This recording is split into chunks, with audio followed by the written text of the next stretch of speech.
So here we are back at 3 2nd Street. This is pretty much the final walkthrough.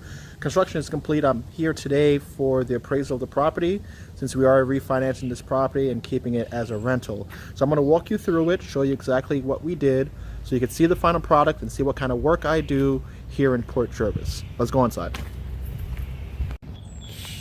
So walking on through the front door, I'm not sure if you remember this, but this was supposed to be the division point between the upstairs apartment and the downstairs apartment. This was a two-family that by town code had to be converted back to a one-family, and this is the end result. So here we walk in, we can now turn off to the living room, right? Or go upstairs to the upstairs area, carpeted the floors out. For these floors, these are actually vinyl floors.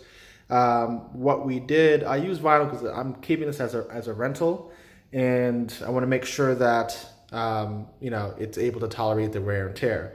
So these are vinyl floors, really inexpensive. I think they're about 60 cents, 70 cents a square foot, but they have this wood look. They finish nicely. Just painted over the paneling. These are paneled walls. They weren't in bad shape, so I just painted over them to give them a fresher look rather than that dingy look. Here we have the kitchen. So we have these large format marble look tiles, white shaker style cabinets, chrome fixtures, fairy white quartz countertop. Now we went with quartz because quartz is durable, doesn't stain, doesn't really crack. It's a man-made product, so it has a marble-ish look. You want to look at the grain there. Has a marble-ish look, finish is good, but durable for the purpose of being a rental.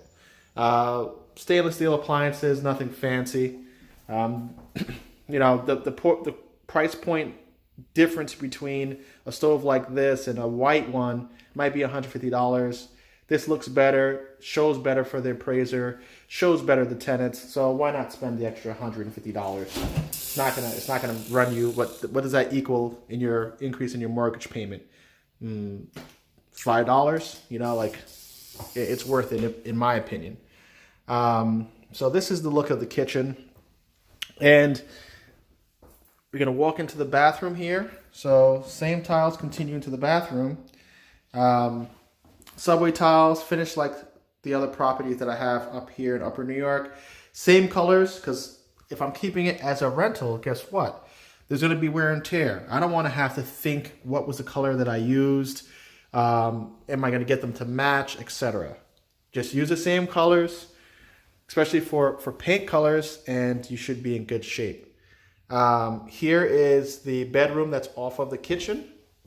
It's got some pretty good size on it. Once again, they had the panels. We just painted that up, and this is just leftover materials. And let's go on upstairs. So taking a look at upstairs, we got the carpeted steps, and up here was another one-bedroom apartment. This was a bedroom, and it stayed a bedroom. So once again, we just did the wood look vinyl, added a closet to that corner because there was no closet there. Here could have been, a decent master bedroom, but I decided to keep it as another living space because it would have been hard to reorganize the hallways.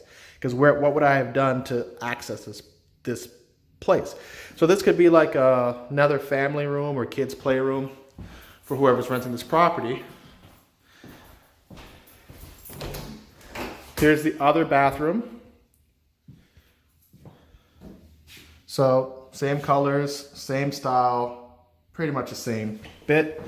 A little tiny sink. I'm just waiting on my mirror and maybe a little light there. Those are the only things that are remaining, and of course a toilet seat. But this should be good enough condition for the appraiser to determine what's happening here. Let me get these lights on. Okay, so here's just another perspective of this living area, just so you get a look at what's going on. And here's the weird things. This is the first time that I'm using these vinyl floors. So the guy who was installing them, didn't stagger them, so you could see the clear lines of separation. And we realized that after this floor went in. Downstairs floors don't have that effect, but you know, it is what it is. And I like to be honest with you guys. These are mistakes that happen. You know, am I gonna spend another $400 on this rental property to redo this? No, but you know, now you know. This bedroom here, this bedroom actually used to be the kitchen for the upstairs portion. If you look back at the previous video, this was going to be redone as a kitchen until I found out that I had to go back to single family. So there's a laundry hookup up here. I don't think, you know, I'm going to be using it, so I'll probably just box it out and block it off. And that's the other bedroom. Added a closet, which is obviously needed. People need to store their stuff. It's a little bedroom. These are, you know, the old school small houses. So another little 8x10 jail cell. Bedroom. But it's a nice place. I like it. You know, you can't see from here. Maybe you can't. Oh, yes, you can. Right behind that dumpster is the river. So, you know, I personally like being near the water. You walk down, fish, tan, whatever it is that you're into. But waterfront living, you know, I feel is the best. It's what society does. So that's pretty much the house. So I want to give you some background on this house and what we actually did to get it to this point. Now, the original idea and concept of purchasing this house was to keep it as a two-family. It was going to be a one-bedroom over a one-bedroom, okay? And I didn't know that here in Port Jervis there was a rule that if a home was a non-conforming two-family, meaning that it was made a two-family before they updated their zoning laws, that if the house had gone vacant for more than 240 days, it had to be brought back to its original use, which was single family. So once I got this house, the building inspector advised me that's what needed to be done, so that's what I did. So now it's going to be a one-family house, and that was, you know, one of the hurdles or one of the pitfalls or things that I didn't catch before purchasing this property. Had I known that before, I still would have picked it up because the numbers still work. Now, the original idea was to spend about $40,000 to $60,000. That's kind of expected. You never know what you're going to get. Obviously, I like to shoot for the $40,000 at first, and you know, budget for the surprises that can run you like another $20,000. And of course, that's what happened here. Now, both of my boilers dead. Okay, they weren't winterized properly, so the water that was in them froze, swelled up, cracked the boilers. All of the plumbing cracked. All of the radiators cracked. So we had to completely replumb this house, install a new boiler, which, you know what, I'll probably show you that in just a second. And that added a significant cost to the project. If all of those things were intact, I would have gotten away with doing this project for about $30,000, $35,000. But you're always gonna run into these problems when you're dealing with a vacant house. Now, the project overall isn't that bad. Today I'm waiting for the appraisal. I'll actually update this video to talk about what the appraisal came in at and how that's going to affect the overall big picture for this project. Was it a success? Was it a failure? The appraisal is going to let me know exactly how much money this house is worth, how much money I'm going to be able to refinance for. The objective is to refinance for all my money back and then some. If I get all my money back, I'll be happy. If I have just like $10,000 trapped, I'll still be okay with that. But if I get some money back, like I get to profit $10,000, $15,000, $20,000 just on the refinance and keep this as a rental, I will be thrilled. Now, I hope you've enjoyed this video. I'll close this video out with a couple snapshots of what happened in the basement as far as the boiler is concerned, so you could kind of see what a new boiler and water system looks like.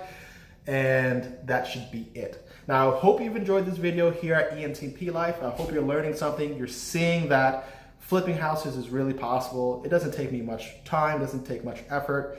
Once you got a rhythm for this, you know, it's pretty easy. I could say that I might have spent less than 80 hours on this project, and I believe that it's going to make me anywhere from $30,000 to $50,000 in equity for my net worth, and cash flow anywhere from $400 to $500 a month. So for 80 hours of work, if that, I don't even think, I'm just being generous, for 80 hours of work, you're gonna come up maybe $40,000 plus making an extra $500 a month for the life of this property. Now that's pretty good if you ask me. If you're not already a subscriber, it's that time. Hit that subscription button right down there.